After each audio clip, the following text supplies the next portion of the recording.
یہ کیسا پتہ لگایا جائے کہ کسی شخص پر جن کا اثر ہے یا اس طرح کسی پر جادو کیا گیا ہے، اور اس اثر یا جادو کو کس طرح دور کیا جائے؟ تو کس طرح دور کیا جائے میں نے بتا دیا. اب اثر ہے کیسے پتہ چلے؟ اچھا سوال ہے.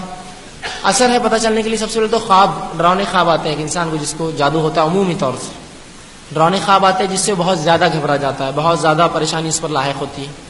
اسی طرح یہ ہوتا ہے کہ بار بار یاد رکھنے کے بعد بھی انسان بھول جاتا ہے.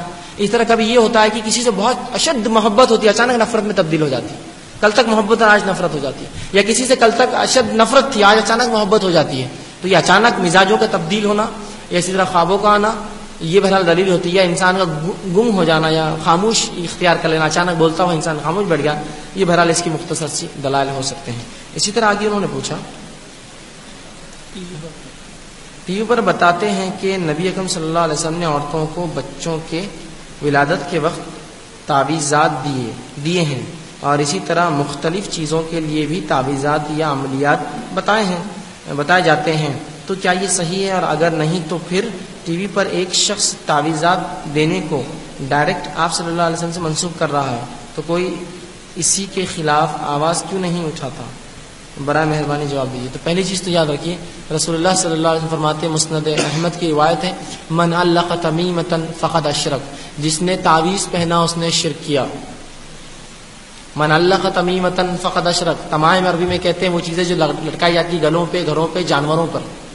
من علق تمیمۃ، تمیم تمیم کی جمع ہے کہ جس نے تعویذ لٹکایا اس نے شرک کیا. تو رسول اللہ نے وضاحت کر دی. اب بہت سے لوگ شرک کر کے شیطان کو نکالنا چاہتے ہیں، تو نکلیں گے وہ تو خوش ہو جائیں گے، اس کا مقصد تھا آپ سے شرک کروانا. آپ کہتے ہیں انہوں نے پڑھا کچھ نہیں، تعویذ لٹکایا نکل گیا، تو وہ تو چاہ رہا تھا کفر اور شرک، آپ نے اس کو موقع دیا اور نکل بھی جائیں گا، کیوں نہیں نکلیں گا؟ تو رسول اللہ کی بات یاد رکھیے. من اللہ، آپ جو کہہ رہا ہے کہ رسول اللہ نے عورتوں کو بچوں کی پیدائش کے وقت تعویذ دیا، میں نے تو کسی صحیح حدیث میں آج تک نہیں پڑھا.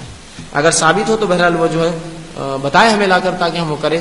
اور بقیہ تعویذ عمومی طور سے دینا شریعت میں یاد رکھی جائز نہیں ہے. اب جو لوگ ٹی وی پہ دے رہے ہیں بہرحال کام ہے ان لوگوں کا، ویورز وہ ٹی وی نہ دیکھے، یہی ہمارا منہ توڑ جواب ہوگا اس کو. اب ہم ٹی وی کو نہیں بند کر سکتے، چینل نہیں بند کر سکتے. ہم کہیں گے تو اور سردوری کریں گے، تو ہم وہ ٹی وی دیکھنا چھوڑ دیں، ویورشپ کم ہو جائیں گی، خود چینل بند ہوتا ہے، خود سیدھے ہو جاتے ہیں. تو آپ ویور نہ آپ بولیں گے نہیں ہم باقی ڈرامے دیں گے، اتنا نہیں، ویورشپ چھوڑ دیجیے. کیوں؟ تو پھر یہ وجہ ہے، پھر کہیں نہ کہیں تک بات پہنچتی ہے اوپر. تو ویورشپ چھوڑ دیں ایسی ٹی ویوں کی. اب آپ کہیں گے وہ تو گمراہ پھیلا رہا ہے، ہم نے ہمارے نہیں دیکھنے سے کیا ہوتا ہے؟ تو یاد رکھیے میڈیا ایک ایسی چیز ہے اس کا صحیح غلط استعمال دونوں ہوتا ہے. یہ ایک چھری ہے جو اچھی جگہ بھی استعمال ہوتی ہے، بری جگہ بھی ہوتی ہے. تو لہٰذا اس کو ویورشپ چھوڑ دیجیے، بہرحال وہی ایک حل ہے اور درست بات ہے.